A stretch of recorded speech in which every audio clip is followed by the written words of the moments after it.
Hi, I'm Sue Mills.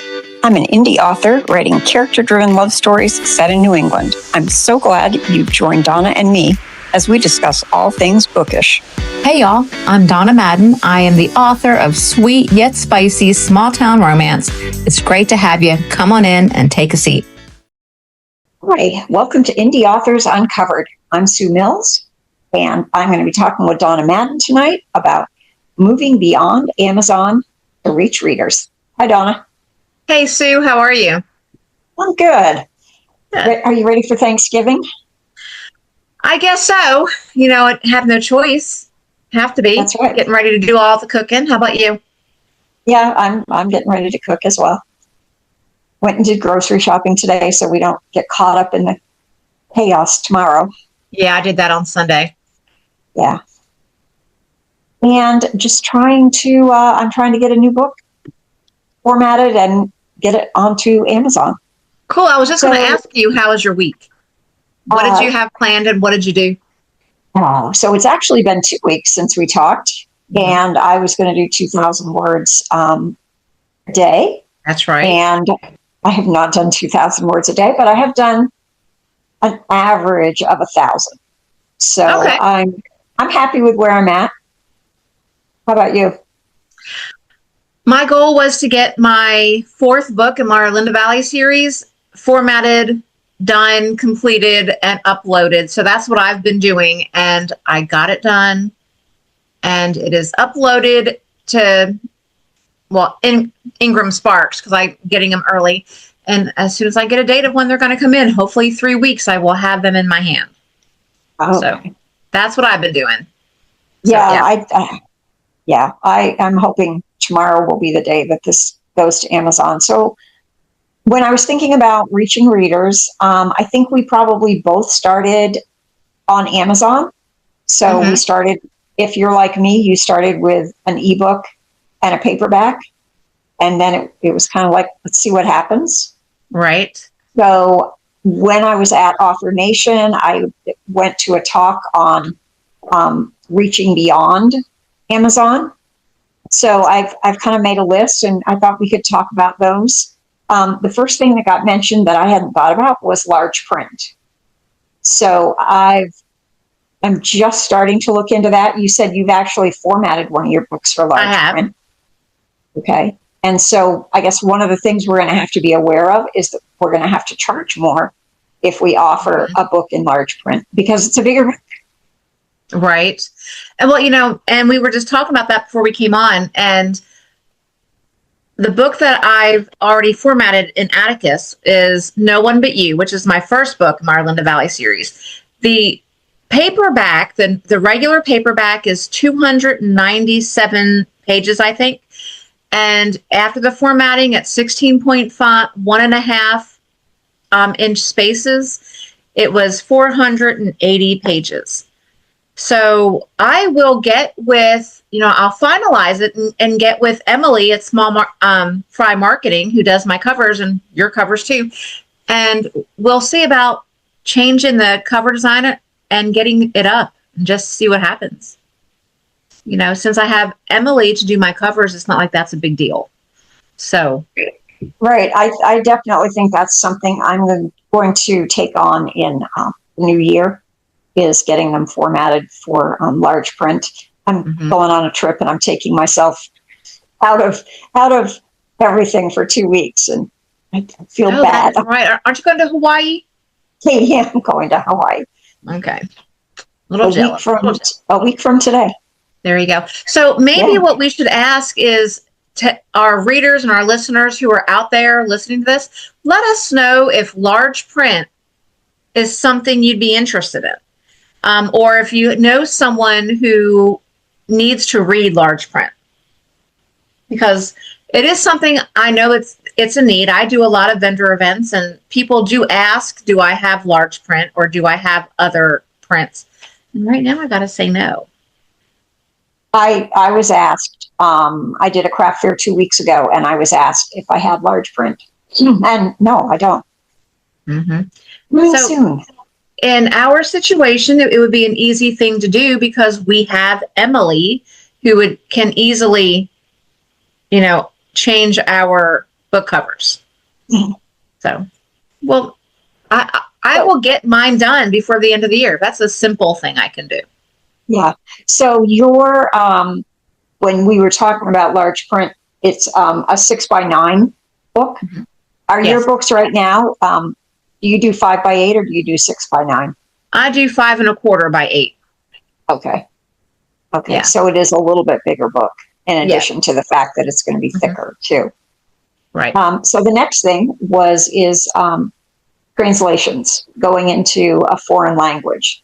And this is one I am really excited about. All the research that I've done indicates that romance is pretty big in Germany, France, and Italy.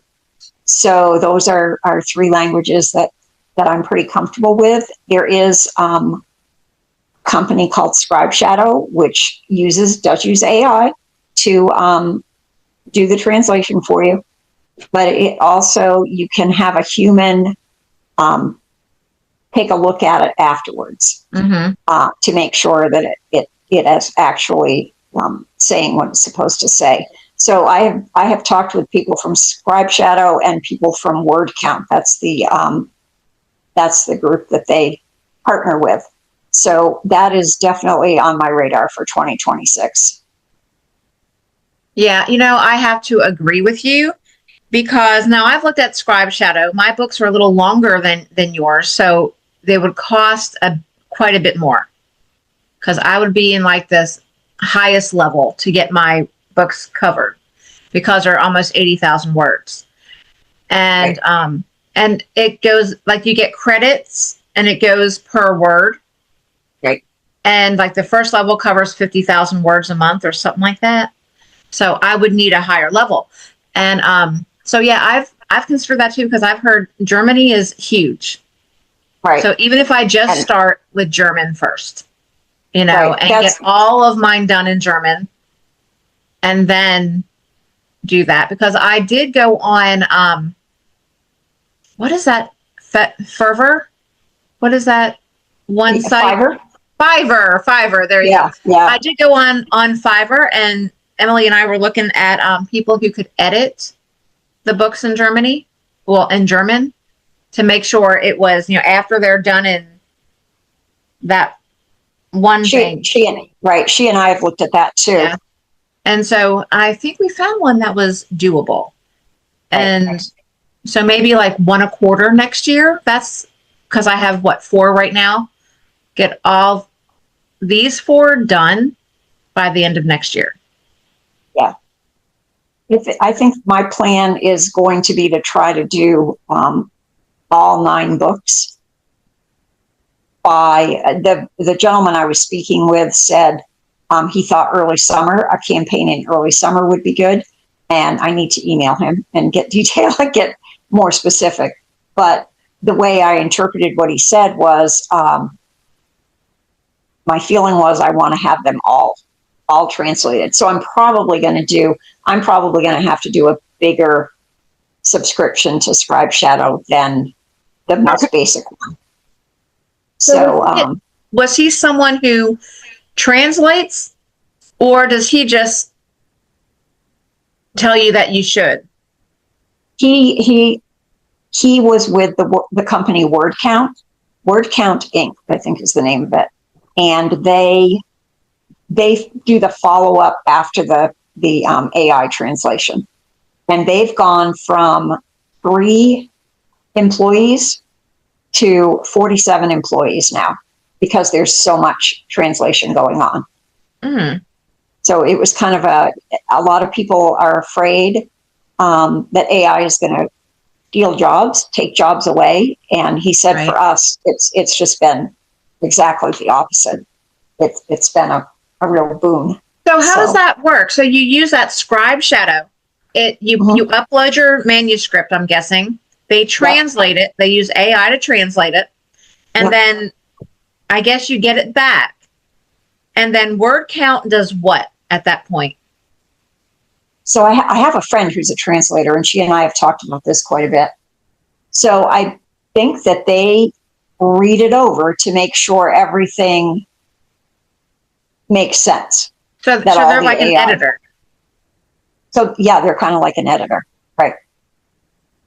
So then we wouldn't need an editor from Fiverr. No, it would take the place of that. And I don't know what the cost is. And they're a European country, and the costs were all in euros. So I did, and they Oh. also do some extra things, like they will help you with your keywords.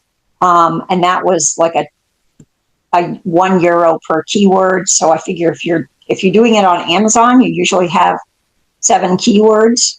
So that the conversion rate of dollar to euro is $1.15.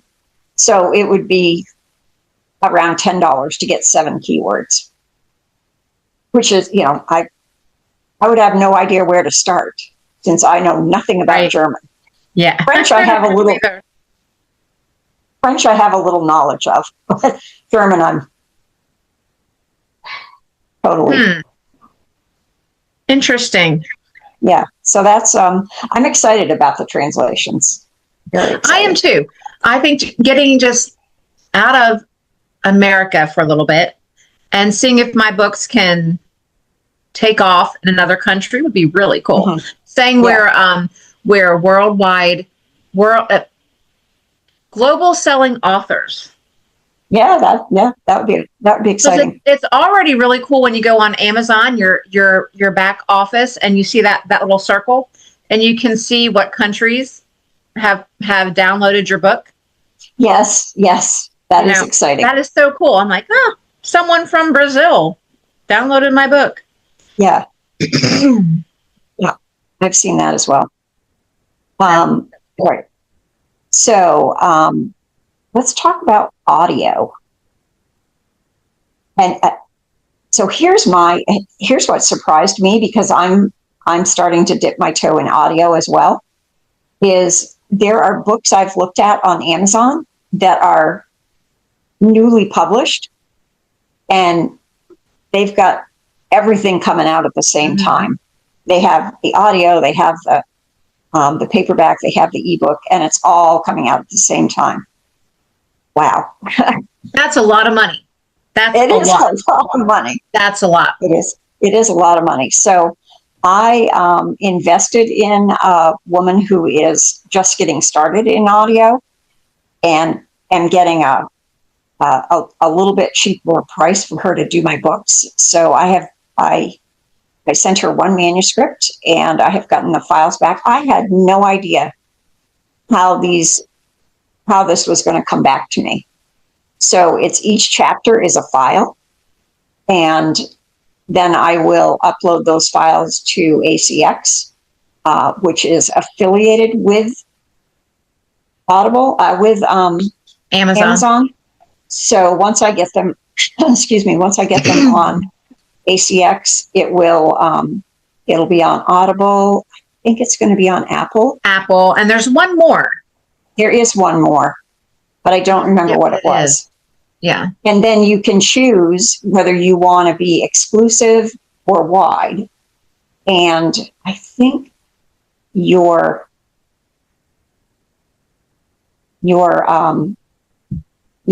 commission is going to be less if you go wide.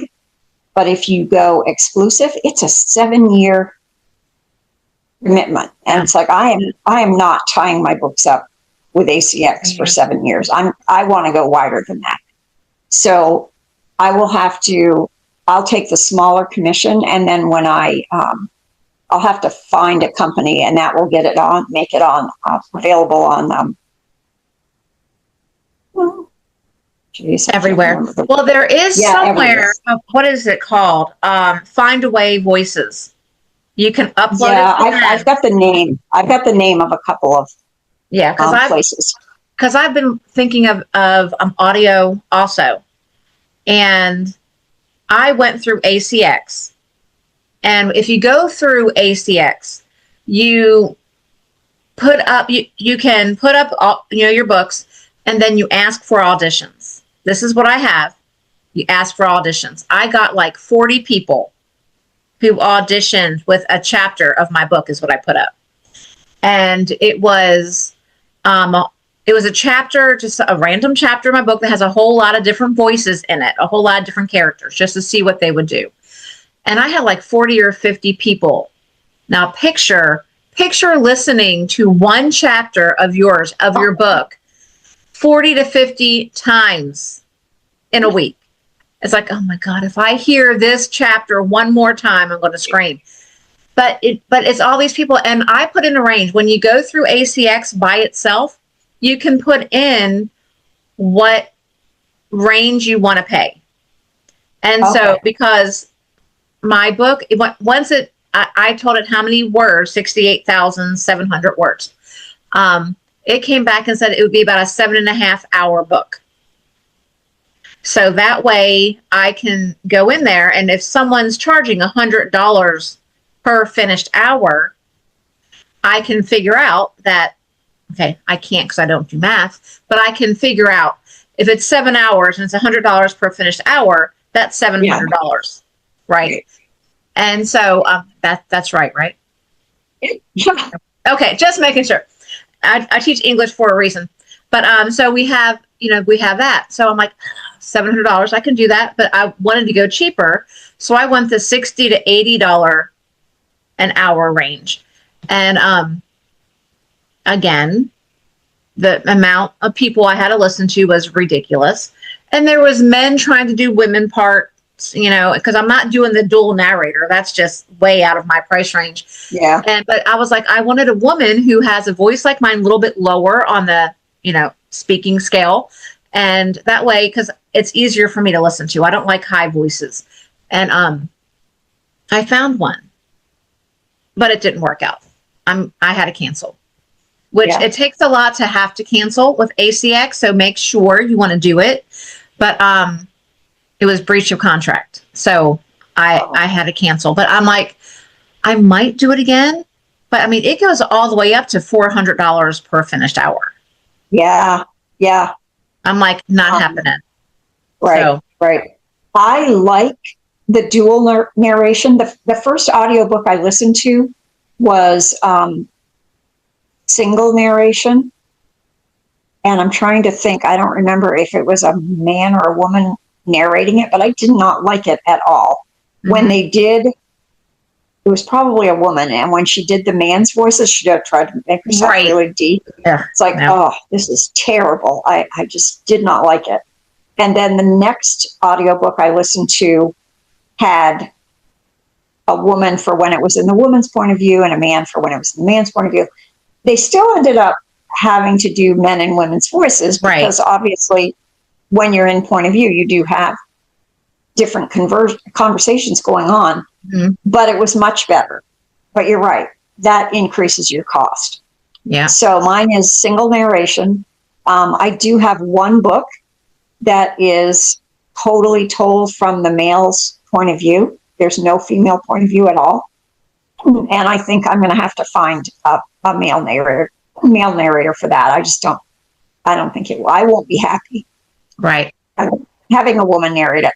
Now, the only thing going through ACX, the only thing is, because I went through ACX, now there's 3 ways to pay. You can either do 100% profit sharing. So there's nothing out of your pocket, but forever you're sharing your profit. Oh. That's a big risk to the narrator because they may never get anything, So, I mean, it's, there's that.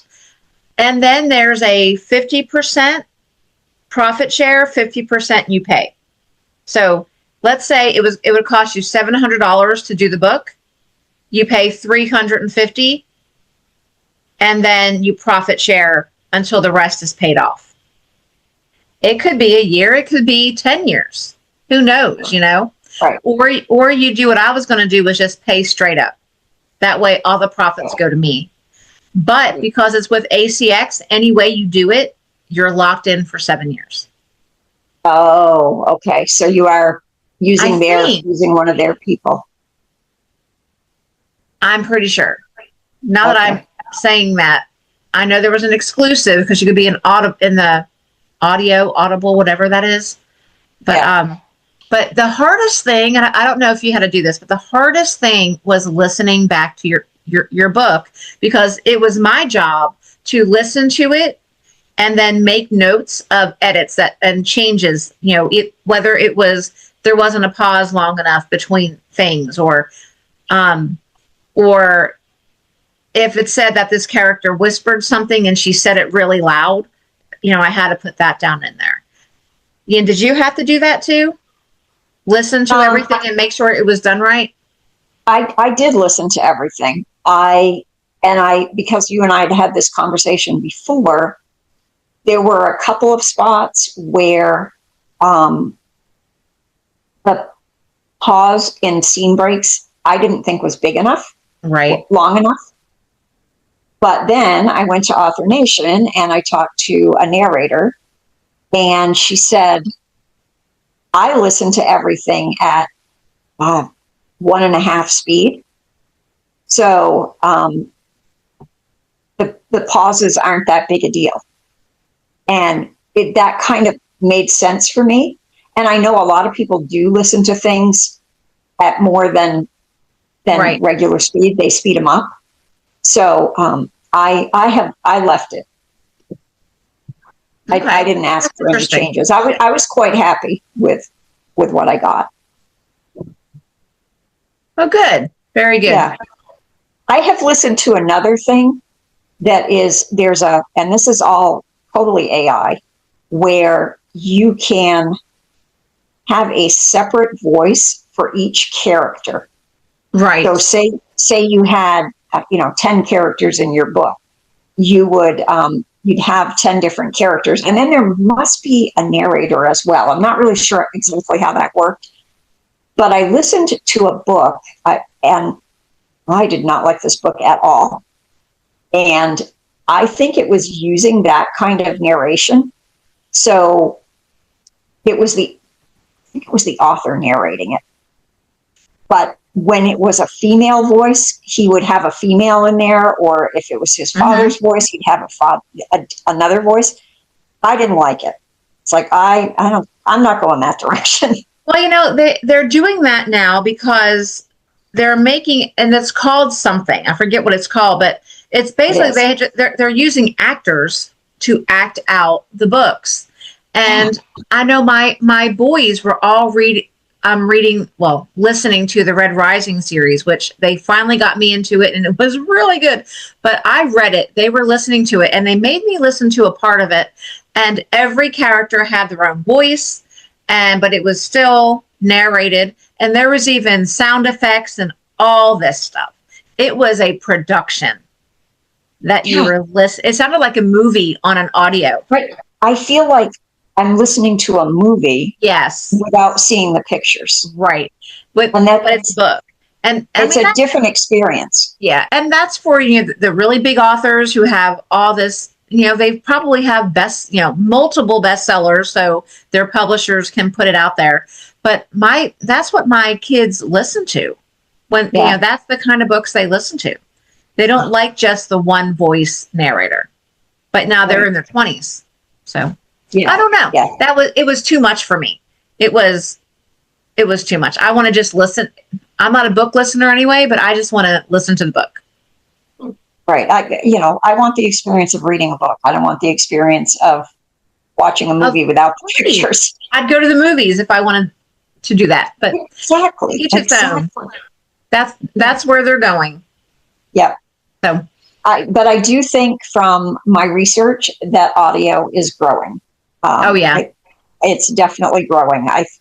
And that's a big change in the last, I would say, 18 months. Absolutely. I'm always asked at every vendor event I go to. I'm always asked, do you have audio? And I let them know, it's like, no, I don't, because of the price. It's just too expensive. And I've messed with AI narration, and I can't do it, even with the voices, which sounds so human, because you have to type in pause here, and put an extra pause and how many seconds between commas and periods. And I'm like, oh my gosh, no, I'm not doing that. Yeah, I that is one thing at this point in time. I am not planning on doing anything with AI for audio. Me either. And another way that we have to reach readers is personal website. Mm-hmm. So you and I both have websites. I feel like my website has been somewhat successful in my sales. I'm not unhappy with it. I'm not really sure how my website is reflecting on anything. I know my email newsletter has been pretty stagnant. And I mean, my sales depend on other things that I do. I don't know if my website is really there, but now I have my store linked to my website. And with my new release coming out, that, you know, I'm pushing everyone to my online store. That way they can get extra stuff that they can't get anywhere else. Yeah. So I don't know. And when I say website, I'm talking about, you know, the store that's part of my website. Mm-hmm. That's what I'm talking about. Right. But yet I've only had my website going since July. Oh, okay. One of those, because that's when I met Emily with Small Fry Marketing. So yeah. What else do we have on here? We have TikTok Shop, and I know that this is something you are successful at.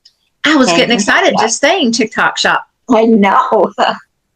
I know that a lot of people out there aren't sure if it's worth it. It's hard to set up. It is very time intensive when it comes to setting up and getting all your monetary and bank information up and then loading all the stuff. But it's so much fun. I try to go live. I try 2 days a week. In the summertime, it was almost every day. I enjoy it.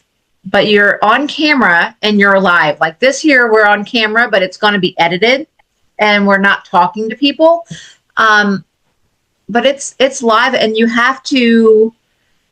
sort of have to be a salesperson to be online, because, you know, you're selling your books, and it is fun. And I talk about it all the time.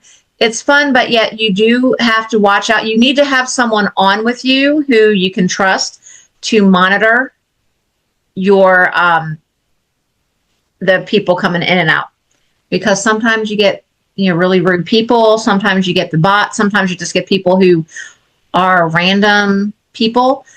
And so, but it is a lot of fun. I think everyone should try it.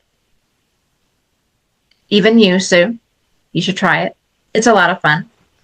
But because, you know, once the first couple times it's scary as all get out, but once you get used to it, it's fun, because you get followers who hop on whenever I'm on there. There's a good 7 or 8 people who are always on with me, who have all my books, who they each have a job just because, you know, they're monitors. They help monitor the room, and they're just helpful. And I've never met any of these people, you know, just through TikTok.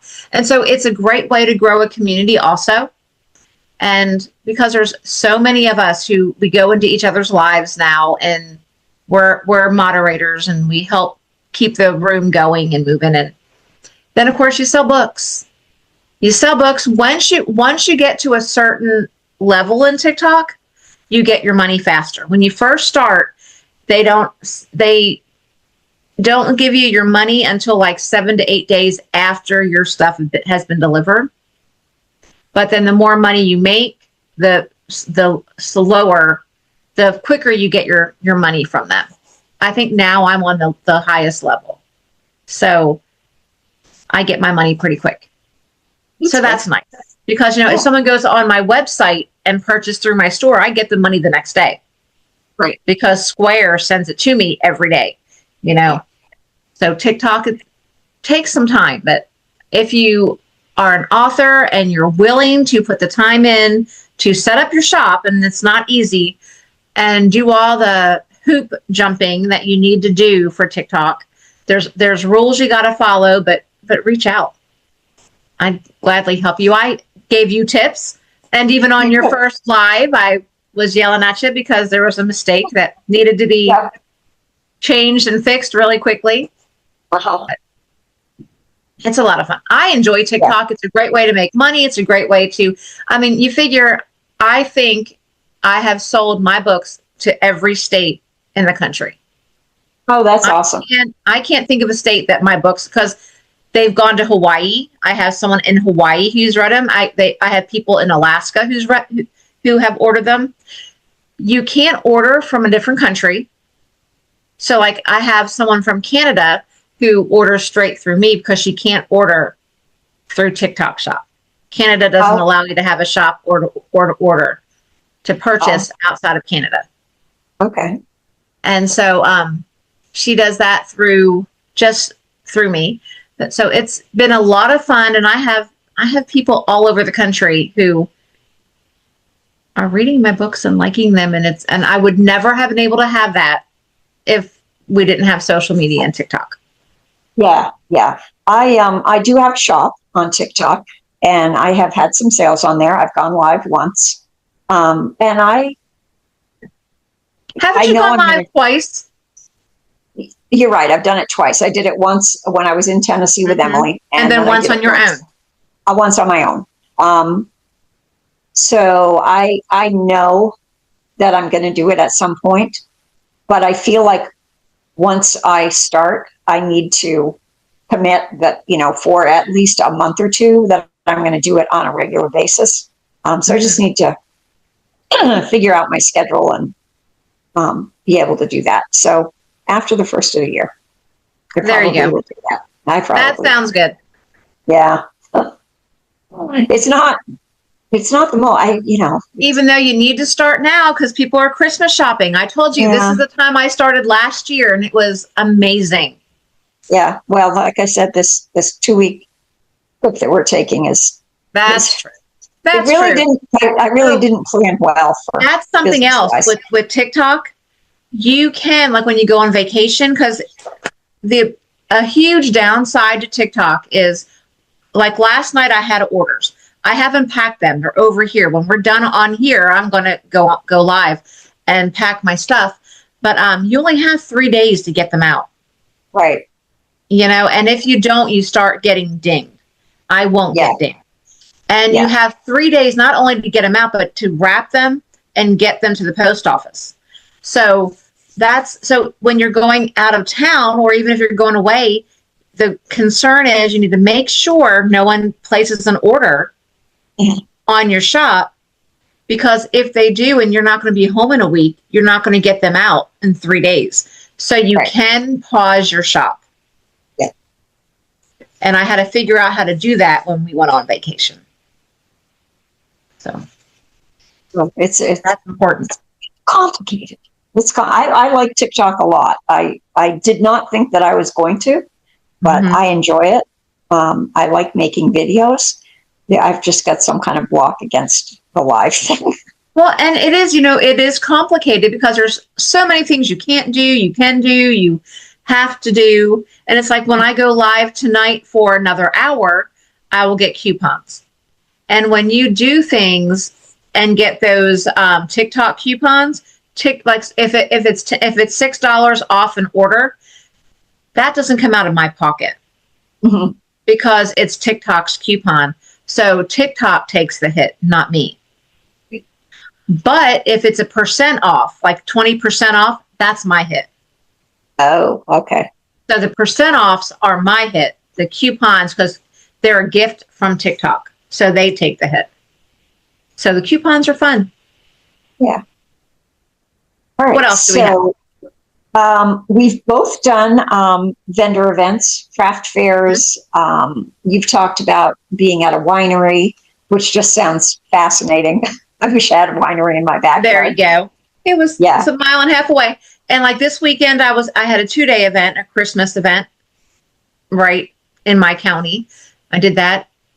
And November 30th, I'm going to a brewery, and it's Pints and Pages is what it's called. It's all authors and book vendors and beer. What could be better outside of wine? There you go. It'll be fun. I'm looking forward to that. The first craft fair I did was a year ago, and I quickly realized that, at least in my area, people coming to craft fairs are not necessarily readers. So I had, out of the traffic that passed through, I had probably 10 or 12 people that stopped at my table and talked to me. But I think I sold 8 to 10 books that day. So that was a pretty good return. And then I did a craft fair in the spring on a freezing cold day. And I really didn't have much expectations. And that worked out really well for me. So I did a craft fair 2 weeks ago, and I'm doing another one on Saturday. And my daughter has come with me. And so she's done a lot of research on how to sell books at craft fairs.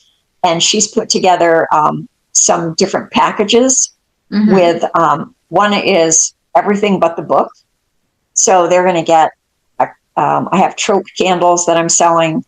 The candle, they're going to get some bookmarks, a little packet of coffee, a face mask. It just, something for a cozy night in. And then if I have the time, I'm definitely going to put a note in there saying, referring them to my books. They're going to get a bookmark with a QR code that sends them to my website for a free book. And if I have time, I'm going to print off the first chapter of one of my books. Oh, there you go. Give my reading a try. And if you like it, then, you can buy my books. So we're hoping that those are going to go. Now, I have a question for you, Sue. Yeah. When you're at these vendor events, are you sitting in a chair or are you standing up out in the front of your booth and saying hi to everyone who passes? I actually, both. I stand up. As long as the traffic is pretty steady, I stand, and I'm handing out the bookmarks with the QR code for a free book. I have a postcard that goes with one of my books that is a recipe for a Christmas cookie, and I'm probably going to hand those out there you go. On Saturday too. Yeah. No, Emily has hammered me about standing up. Because, I always go, because we do a lot. And whenever I say we, I mean me and my sister-in-law, Tanya. And because in the fall and in the spring, we're like somewhere almost every weekend. And we get to the point where if you make eye contact with us, we ask us, are you a reader? If they start nodding their head, we're like, well, come on in. Let's have a talk. What do you like to read? Yeah. And so we are always luring them in and just getting them to talk. And the only thing we have a hard time with, and we've been doing this now for 2 years, is when they say, no, I don't read. We're wanting to come up with a killer comeback. So that way they have to want to do it, Yeah. Because I'm like, no, I don't read. I don't have the time. We have nothing to say. For 2 years, we've been trying to come up with an awesome comeback to, we don't read, we don't have the time. And we can't, we don't know, because that just floors us that people, oh no, I don't read. Yeah. Yeah. I've experienced the same thing. And then we have the people who are like, oh, well, I read thrillers and murder. I'm like, well, there's no murder in Orlinda Valley, but there could be murder if the guy, irritates the girl anymore. You want to give it a try? So we're always trying to get them to get something, and we have fun. So yeah, they are fun. I had a good time at the last one that I did. So that kind of leads to things that are specifically aimed at readers, which would be bookstore signings and large book events. Large book events have become a pretty popular thing. There are a lot of large book events where they have 75 or more authors for a weekend. And I have done 1, 2, 3. I've done like 4 of those types of things. Not what I would consider terribly successful, And I read something where a person was saying, if you get turned down, if you put in an application to do one of those large events and you don't get in, there could be a lot of reasons why you don't get. Maybe they're full, but they're also looking for, I don't want to say well known, but you kind of need to have your name out there, because the people come. This is what I experienced. The people come and they know who's there. So if they're a Donna Madden fan, they're going to come to Donna's table, and they might not stop at anybody else's table. Right. So I guess if we've got any readers out there, give everybody, stop and chat with everybody. Because even if people just chat with me and they don't buy, that still makes me feel good usually. Right. And that is true, because I did one in Atlanta. Now there was 90 authors, I think, 80 or 90. I mean, that's a lot of authors. And then you figure sometimes they pay to get in, sometimes just the VIPs pay, everyone else is free, whatever. But I mean, when you're walking around and there's 90 authors, I understand the whole, oh, that sounds good, I'll come back. Because you don't want to spend all your money at the first couple tables. Some people did come back, some people didn't. And, but it was fun. Now, I'm not going back to the one that I did last year, not because I didn't like it, but because there's so many out there. My goal now is to do, next year I'm doing 2. And I don't know if I'm going to do any more after next year, any of the really big ones, because they're really expensive. You have the travel, you have the hotel, it's a lot. Because next year I'm going to one in Chattanooga, one in Indiana, and then a small author thing in October in Kentucky. So that's 3. But that one in Kentucky isn't one of the big ones. And I don't know. I'm going to really evaluate them. And there's 2 huge ones in Knoxville, Tennessee every year that I've tried to get into, but they always take the authors who've been there first. They get first pick. And so then they only have so many tables left over, and so they go quick. There's one, rock and romance readers in Knoxville every year. From what I hear, it is huge. It is huge. And so that's like, because it's in Knoxville, it's a 3-hour drive from me. That wouldn't be so bad. But this driving 6 hours, I'm not doing that anymore. Yeah. I drove 6.5 to Atlanta. I'm like, that's just too much. Yeah.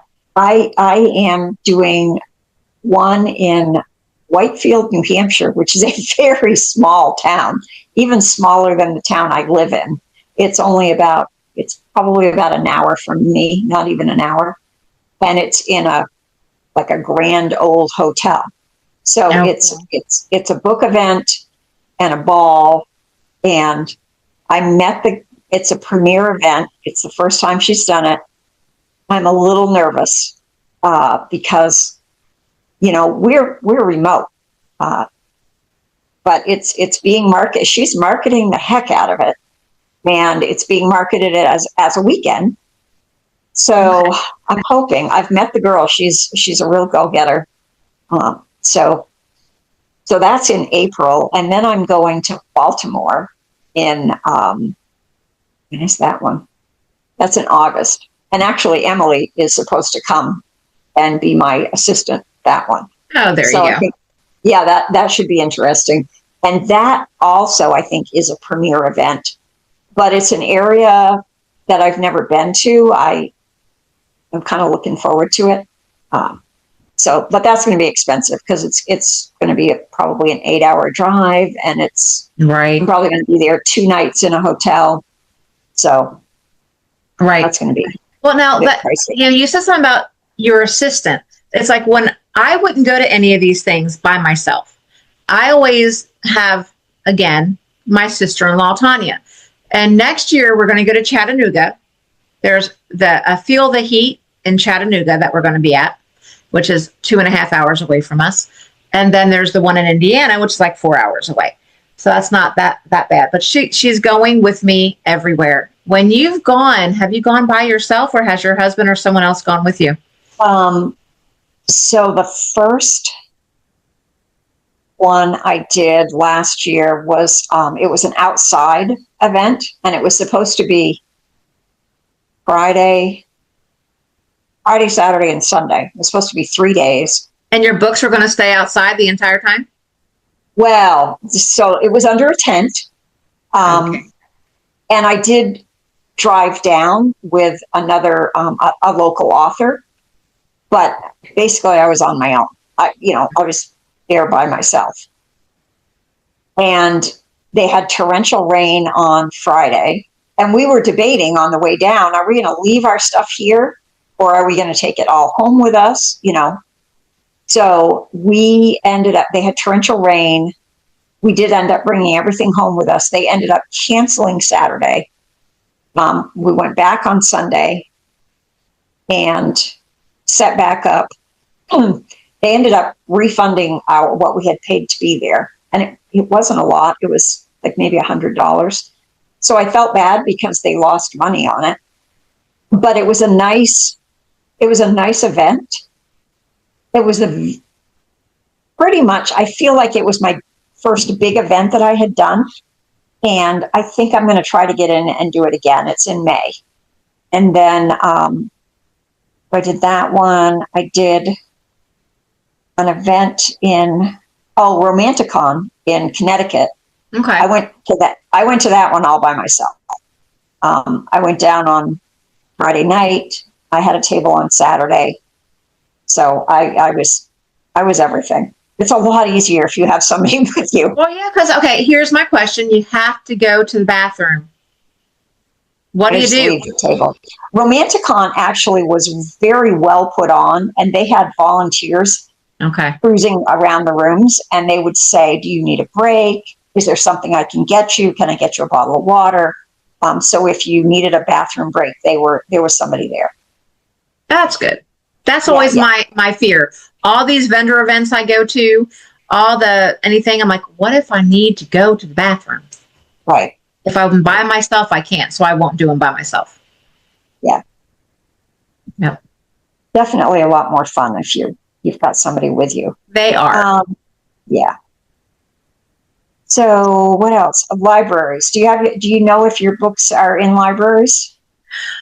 All I know is that they're in one library in this area because I've donated 2 of my books to one of our libraries. Okay. The rest, I have no clue because I don't go into libraries, so I don't know. Right. I know that mine are in a library in New Hampshire, and they actually contacted me and said, "Come down and would you be interested in coming down and doing an event? Like a little talk, and you can sell your books and do that." So I did, and nobody showed up. And the librarian was so apologetic, and she said, we've got like, I don't know, 4 of your books, and they're being taken out. So I really thought there would be some interest, but I don't know how it is in Tennessee. In New England, once it starts being dark in the evening, we don't go out.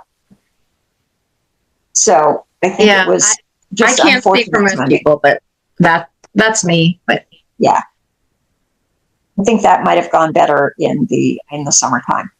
I know that I'm in one. There's kind of 2 libraries that I consider local to me, and I know I've got at least one book in one of those libraries. So I like the idea of the books in the libraries. I'm a big library fan. Mm-hmm. I used to be when I was growing up, but now it's very easy to download a book. Yeah, it really is. Even though I prefer physical books over ebooks. But it is what it is. I will tell you, the easiest place to buy stuff is TikTok. I have bought a number of either paperback or hardback books on TikTok because I see somebody's video and it's like, oh, I want that book. And it takes me all of 15 seconds and I've made the purchase. And it's Right. here 4 days later. Yeah. So it is. That is true.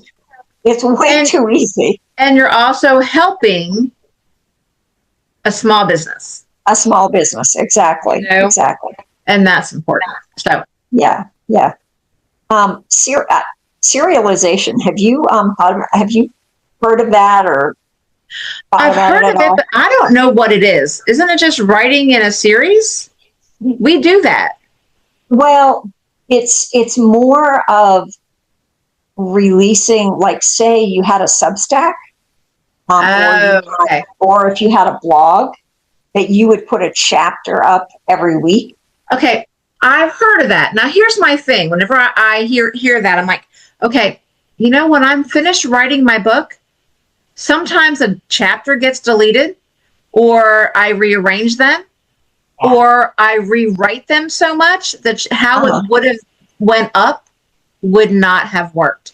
So how does that work? Because so many authors, chapter 1 may not end up being chapter 1. So now you have to, or do they finish the whole book and put up one at a time? A chapter at a time. Possibly.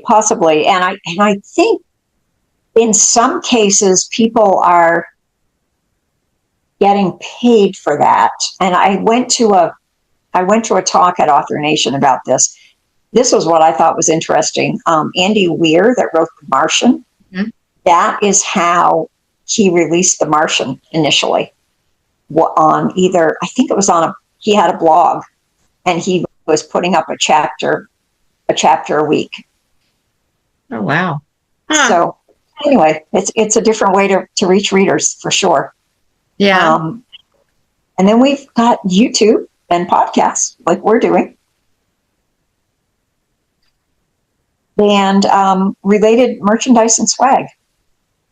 So do you have anything that's related to your books? I do. I've got I have some shirts, I have a blanket, I have a couple of different mugs because I talk about a coffee shop. So I have I have a mug for each of the coffee shops, and I have a pint glass because my guy characters hang out at a place called O'Malley's Pub. So I have a glass for that. And that's available on my shop on my website. I feel like that will probably be more successful when I have a bigger following. Right. Kind of feel like you need to have the following first because, why is anybody going to buy that stuff? Exactly. But it's kind of fun to have, like our shirts. Right. Now that's where we got ours. But, I have the same thing. I have t-shirts and sweatshirts, just my basic logo, my Orlinda Valley logos on them. And then I have a pint glass, 2 of them, a frosted one and a regular one with Jerry's Pub logo on it, which is my pub in Orlinda Valley. And I have some coffee cups that have silly sayings on them, and cute sayings. And I've had a few sales, but nothing to write home about. And honestly, the sales I have had are usually family. Yeah. So I don't really count them as sales. And I think I've had 1 or 2 other people who I haven't met, some fans who got some stuff from my store. But I keep t-shirts here in stock because I have a friend who does t-shirt printing, and she has my Orlinda Valley logo, and she puts them on t-shirts and tote bags. So I keep a few here at a time. And my tote bags, I keep like 5 or 6 on hand because when we do our vendor booths, we sell a group of all of my books, everything, plus the tote bag for one thing. People jump on that all the time. $75 to $80, they grab it up. Oh yeah, good. Because they're there to spend money. If you go to a vendor event or a arts and crafts show, you're there to spend money, and and they will grab it. So I do that. My merchandise, one day when I am famous, I will sell a whole lot more. I know that. But right Right. now, not so much. Did we talk about bookstore signings? We didn't really talk about bookstore signings. Yeah. We Have got you on to ever large book events. have you ever set up in a bookstore or a coffee shop? Anything like I've that? done one bookstore, and I really didn't. I think I sold 3 books, Mm-hmm. but I wasn't surprised. It was in Stowe, Vermont, which is pretty popular destination. It's kind of very upscale. It's a really I it's a rustic bookstore, but boy, they have a lot of books jammed into a small space. And the space I had was very small, and it was the bookstore adjoins a cafe, Mm-hmm. so there was a lot of wander through without making. And it's funny that you talked about eye contact, Right. because if somebody makes eye contact, and I will try to make eye contact, I will talk to them. But if they are studiously avoiding me, Right. I'm not gonna invade their space. And there was a lot of lack of eye contact Oh that wow. day. Yeah, Well, that stinks. But, yeah. well, I know that I've done a couple book signings at bookstores, and they haven't been much of anything. I do have one coming up in February. Hopefully, it won't snow in Tennessee. You never know in February. But it's in a town near, well, about an hour and a half away from me, called Cookeville. Which is a college town, and I'm going to it. I applied for it. You have to apply to this bookstore, and they got back to me. And I was like, and there's no money involved. It's just me going there with my books, and they get a commission. And so I'm going to tap into people who I know whose kids go to this college and see if I can't get them to put flyers around campus, because it's a pretty big college here in Tennessee. It's Tennessee Tech College and State University. And then my daughter-in-law, she went college there, and so her sorority, they're the age that will read small town romance books. Sure. So see if her sorority, if she can, still has some, touch, cloud or something there that she can drop off stuff. And we'll see if I can't get some college students out in February. I have a lot of bookstores show up on Instagram that are located in the Boston area, and my books are set strongly in Boston. Right. So, and a lot of them market themselves as romance bookstores. So every time I see one of those, I save it. And after the first of the year, I plan to get in touch with them and see if I could do some book signings down there. I talked to a bookstore owner one time, and she said the best way to contact the bookstores is through email. They don't want you just walking in off the street and think that they have the ability to stop what they're doing and, talk to you. So she said she prefers a nice professional email, and when they can get back with you, they can. But I've noticed a lot of the small bookstores around me have they have a sheet or a Google form for authors to fill out if you're interested in being in their store or contacting them. Oh, that's a good idea. Authors. Yeah, so you might want to look, especially the independent small bookstores, the romance bookstores and stuff, because they're also, a lot of them are looking for independent authors. So that's really cool. Yeah. Absolutely. Yeah, I'll have to look for that. So anyway, the long and short is that there are a lot of ways to reach readers beyond an ebook and a paperback on Amazon. Absolutely. So many ways. Don't hold yourself back because your Amazon sales aren't selling. Get your books out. Now, of course, the downside of doing all these things is you need to keep stock on hand. Absolutely. So you got to keep that in mind. Yep. Yes. Okay. All right. Well, I think that we are done for tonight. We have not talked about what we're going to talk about next week, but there will be something. It'll be a Yeah. surprise. It will be a surprise. So please, if you've liked what you've heard today, like, share, comment, tell your friends about us, subscribe, because that all helps us. And I hope you all have a happy Thanksgiving, and we'll see you in another week. Absolutely. Happy Thanksgiving, everyone. Enjoy. We hope you've enjoyed this episode of Indie Authors Uncovered, brought to you by Small Fry Marketing, your single source for affordable marketing solutions. Visit us at smallfrymarketing.com.